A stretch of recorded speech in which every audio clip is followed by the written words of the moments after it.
Hey everyone, Nick from Narc Comics here. Today we're going to do a little bit of a different video. This isn't an unboxing today. We're going to do, I'm going to be showing off my slab collection. I have about 25 or so slabs, and we're just going to, show off why I have them, any significance for them, and just what I enjoy about them. So we're going to start with like my least favorite, which is kind of funny to say because I don't really have a least favorite, but it's just the ones I enjoy a little bit less than the other ones. So to start off, we have a Noctera #1 and a 9.6. To this day, I still don't know why this is a 9.6. This is a really fun read. I know this was optioned at one point, and the price kind of fell on it. I think at the time I paid like $9 for this book, but still a really cool book to have. 9.6 does kind of stink a little bit, but awesome book, awesome read if you ever get a chance. I never made it past, was it Blacktop Bill? Was that the special? I haven't read this book in a long time, so forgive me if I'm getting the names wrong, but really cool book. Scott Snyder story, Tony Daniel art, really fun. Next up, we have America Chavez, Made in the USA, #1. This is an awesome cover. Sarah Pacelli, it's Sarah Pacelli? Yes. And this is the first appearance of her family. Just another great cover. I picked this up for super cheap at the time. I'm just excited to have this in my collection. Nothing really significant about this other than her family, but we saw America Chavez already, so it's only time, I think, before we see her family, right? So really cool cover. I like that book. This is actually the first slab I ever bought. There's a funny story behind this one because I bought two of them. This is an old slab. This is Star Wars number 26. To this day, I still don't know why I bought it. The cover's pretty funny. But when I first started collecting, I really just, wanted to buy a slab. There's something in it. And I actually sold the other one that I bought with this for what I paid for both of these combined. So I don't really think I paid anything for this book. It's an 8.0. Yeah, the cover's fun. Other than that, I don't know. It's the first slab I ever bought, so it's probably going to stay in my collection because it's some more sentimental value. Next up, we have I bought this book for my first time at New York Comic Con. I overpaid because of the grade, but this is Darth Vader #3. This is the first appearance of Dr. Aphra, who sort of cooled off, much like everything in the market, but I do think Dr. Aphra is going to come back. Awesome cover, awesome character. I do eventually want to get this in a 9.8. This does have some color rub. And like I said, I picked this up raw. Most of these books, a good portion of these books, I think I picked up raw. Actually, no, that's not true. I bought a lot of them slab. But this is a cool book. I'm going to try to pick up a 9.8 before prices start to go up again. But really fun. I would like that variant though. But, Next we have an Invincible Iron Man #7. Another book that completely cooled off. This is a 9.6. I might try to crack this. This does have one small non-color breaking spine tick. Probably can't see it in video, so I don't know what I'm showing. Cover's not very good, but Riri was awesome in Black Panther. Was it Black Panther 2? It's kind of Black Panther 2. Wakanda Forever. Just a really fun book. I kind of want to get #9 too. I might try to get a 9.8. I don't know if this one's worth cracking and pressing and sending in again. I have a raw also, but I don't think that's going to get a 9.8. But fun book. This was my first purchase on short boxed. I really like the character, Amadeus Cho. This is Totally Awesome Hulk #1. A CBCS book. I have two CBCS books, and I'll show one later. But this is signed by Greg Pak. Amadeus Cho is just a really fun character, and I was really excited to grab this. So that's the only significance for that one. You're going to see some consistency with writing in this one, but James Tinian, Nice House on the Lake. Fantastic story, fantastic read. I submitted this one myself. I remember when it first came out, I couldn't find one on the shelf. So I bought one on Mercari or eBay, something like that, and I submitted it myself. It came with cover A and cover B. I think I paid $18 for the pair, which looking back now is a little overpriced, but it's cool because it came back in a 9.8. So if you haven't read this book, read it. Fantastic. It was one of the better books that came out in the past couple of years. So highly recommend that one. I got a really good deal on this one. This is Star Wars: The High Republic #1. This has a ton of first appearances in this. Really awesome cover, really cool book. I actually I haven't had a chance to actually sit down and read them. I have a good portion of the series, but this is a really fun read. So I've heard, and I'm just happy to have it in a slab. Honestly, I think I paid $50 for this slab on eBay like not too long ago. So it's pretty cool. It does have some color rub, which I guess CGC is more lenient on. But really cool book, really cool cover. Next up, we have Redneck #1. This is a awesome story. If you like rednecks and vampires, it's really fun. It reminds me somewhat of, I don't really know how to explain it, but in my head, it reminds me of Tucker and Dale versus Evil. Something about those characters. They're just kind of like hick rednecks. So maybe that's why, but this is a really fun book. This is really, really interesting read. I highly recommend it. This isn't the rare one. There's a rarer version with it. I think it's gold foil down here, but Redneck #1, really fun read. Really, it's Donny Cates, right? Yeah, Donny Cates did this one. So it's really fun. Come back real soon. Next up, we have the first book I ever got signed. I stood in line. I didn't pre-order it. This was at, or pre-order the signatures, whatever. This was at TorpedoCon in 2020. Did they have in 2020? Might have been 2021. But this is Thor #6. This is the variant cover with that gauntlet signed by Donny Cates. Waited in line for this. Fantastic wraparound cover. I love this book. It is a little weird. I'll show a picture right now. After I submitted it, you could still see Donny Cates' name, I think, from the sticker or something whenever CGC had their thing. But yeah, this is the second printing. This is the Nick Klein cover. I love this cover. It's really cool, really fun. It shot up for a bit, I think, but it has all the Marvel zombies, and then that black gauntlet is just awesome. So really happy to have this. I really want to display this. I don't really have room to display right now, but when I do get room, everything's going to get displayed at one point. Next up, we have a New Mutants #1. This was signed by Bob McLeod, Chris Claremont, and Jim Shooter. It is only in a 9.0, unfortunately, but to have all three of those signatures on one book is pretty cool. I love this cover. There's some spine ticks on the back. Super Cobra video game ad on the back. That's before my time anyway, but New Mutants #1. Really fun book. Really cool cover. Awesome 3 signatures. Yeah. Next up, we have an All-Star Comics 58. This is the first appearance of Power Girl. This is in an 8.5, off-white pages. I think I got this just in the nick of time because like 1 week later, some stupid key collector thing had pushed this book up. Power Girl is a character that doesn't get a lot of love, so I'm really excited to add this to my collection. Really cool book. 1976. I thought there was a grease stain on the cover when I first got it. I don't know if you can see that right here.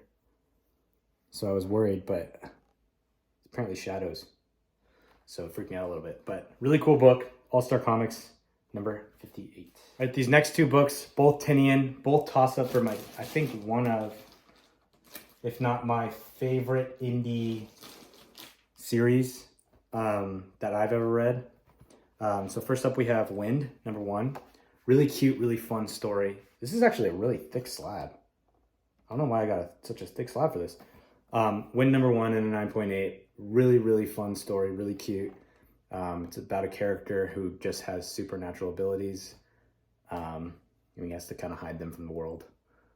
I think Tinian did a really good job on this. And this, again, was a toss-up between my 2 favorite indie stories.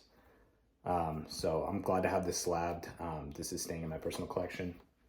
Along with this guy right here, which just barely beat out Wind. Also Tinian, my favorite indie story, Department of Truth. This is cover A. I actually don't remember where I bought this one. I know it wasn't slabbed. I might have got this at Comic-Con, but really cool book, fantastic story. It's just really trippy, really, it's like if all conspiracy theories in the world just happen to come true, if enough people believe them. I highly recommend this story. Really good book. Department of Truth, #1. Happy to have in my collection in a 9.8. Pretty recently, I started doing this thing where if I finish a series, collecting a run, I want that character's first appearance. I'm almost done with Black Panther, so after I'm done with that, I'm going to try to get the first appearance of Black Panther, Fantastic 452. I'm trying to find a first appearance of the Invaders because I finished that run. And then I also finished the full run of, oh my gosh, you can clearly see them now. I'll get to those in a second, but I finished Immortal Hulk. I had to go back and do it because I started collecting them later on in the run. So I got the first appearance of Immortal Hulk, or when the Hulk gains his immortal powers, or he comes out as immortal. This is Avengers #684. Horrible Newton rings on this book. You can clearly see them on his face. But it does have the awesome custom label from, I think that's Hulk Annual 1, if I'm not mistaken. Really cool book to have in a 9.8. I just wish it didn't have so many Newton rings, which kind of stinks, but really cool book. You could really see them there. I wonder if you can see the back ones too. No, not as bad. See the face. Gnarly. Next up, a book that I showed recently. This is Amazing Spider-Man #1. This is going to go in now. We just heard it. The CGC gods have given us Alex Ross. Alex Ross is going to sign this. I'm going to send it in and just continue to get signatures on this. And we'll go from there. But yeah, this is Humberto Ramos' sketch on Amazing Spider-Man #1, and I'm going to get it all signed up. In the Mylar still, this is Nova #1 in a 9.0. I bought this a year ago, right before they said anything about Nova, so I think I got lucky again on that one. Awesome, awesome cover. I love this cover. Nova's just such a cool character. They just haven't done anything with them. I'm really excited to see if something comes out of this, but I love Nova, so I'm happy to have this book in a fairly high grade too. I was looking at the 9.4s, 9.6s, 9.8s, and they're just a little bit too expensive for me for what I wanted. And I know it's right in that sweet spot. I think I paid $220 for this. Awesome book. Happy to have it in my collection, and I really want to display this one too. Next two books I showed recently in my CGC unboxing, but we have Hulk 340 first, and then my Spawn 1, both signed by Todd McFarlane. You know how I feel about these books. Awesome books, but I did show them off recently, so it feels a little redundant, so you can go back and watch that other video. I don't know if many people watch Longbox Love Affair. I love his videos. He got me into sketches. I do have a sketch over here too. I'm just going to show this one off.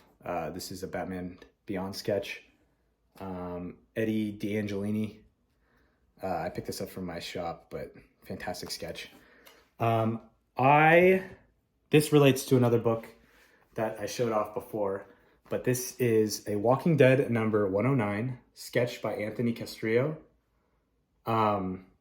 Just an awesome cover, and I'm so glad he did it on a Walking Dead book too. I don't even know if there are any Dead Man blank variants. It's not a popular character enough to have blank variants, but it's awesome that it's on a Walking Dead. The shading on this, there's splatter on it, the cross hatching with the coloring, just everything about this is awesome. And I really want to display it next to another book I'm going to show in a minute. But this is actually #5 in my top 5 favorite books in my collection. I'm going to show the other 4 here in a minute. Next up, I'm going to be honest, didn't really enjoy the story, but when I saw that CGC was doing a signing at one time, I had to do it. And it's last running, 6 signatures on this, Kevin Eastman included. Got the custom label and everything. I hate these slabs. First off, I'm just gonna say it. The magazine slabs are horrible. They feel flimsy and they feel like they're gonna crack if you drop them. I mean, all of them will crack if you drop them, but this one just doesn't feel that great. But nonetheless, 9.8, 6 signatures on a book is awesome. I really want to get more signatures on that other one, so we'll see if that one gets more than 6. But yeah, signed by Ben Bishop, Luis Antonio Delgado, Kevin Eastman, Escorza Brothers, and Tom Waltz. Very cool. Very happy to have this. All right, number 3 in my collection. I did show this off once, but I never showed this off slabbed up. I sent it in to CBCS. Funny story with this, actually. They misspelled the artist's name. So I had to send it back, and then it just came back yesterday, I think. So this is my art label from CBCS. Swamp Thing number 14, signed and sketched. Well, signed by Scott Snyder and Ryan Brown, and then sketched by Ryan Brown. Because they couldn't verify that it was a Ryan Brown sketch, which makes sense, even though he's signed down here. It just says sketch on cover, signed by Ryan Brown. They misspelled Ryan Brown, if that's what you were wondering. But this is the front, awesome Swamp Thing, and then the back. Cool wrap, cool sketch. I got this at Near Mint Sunday, the last time I went, actually, in November, I think it was, which you're going to see a video coming up here next month. Parker can't go. I'm going to Near Mint again in March, but my 3rd favorite book in my collection. Book number 2 in my collection that goes with that other sketch, not the most recent one, the Swamp Thing. This is Strange Adventures number 205, the first appearance of Dead Man. This was a book I hunted for all last year, and I finally got it towards the end of last year in 6.5. My shop got it in. He wanted double what I paid, which was fair market value, and I got a fantastic screaming deal on eBay in a 6.5. It's off-white to white pages, perfect, right what I wanted in a 6.5. Awesome cover, awesome first appearance, awesome character that does not get enough love. So I'm excited to see if anything at DC happens with this character moving up. And finally, my favorite slabbed book, probably my favorite book. You saw it in a couple videos ago, but it is Flash 139. First appearance of Eobard, the Reverse Flash, Professor Zoom. What can I say about this book that hasn't already been said in my other video? This book makes me so happy, and I love this book. I can't wait to display this. This deserves to be on a wall. There's a lot of Newton rings, which I wonder if you could see them actually. No, not really. Awesome book. I love this. And that's my CGC collection. CBCS too. I will have some more coming up here, hopefully. I'm going to a couple shows and some eBay purchases coming up. Alex Ross Signature Series coming up. So hopefully I can add some more in this year. And I'll make a video updating what I've collected. But again, collect what you want. Collect what you like to read. Collect what you like to display. Don't worry about the value. That'll come later. But thanks for watching. I appreciate everyone leaving a like and a comment. Thank you.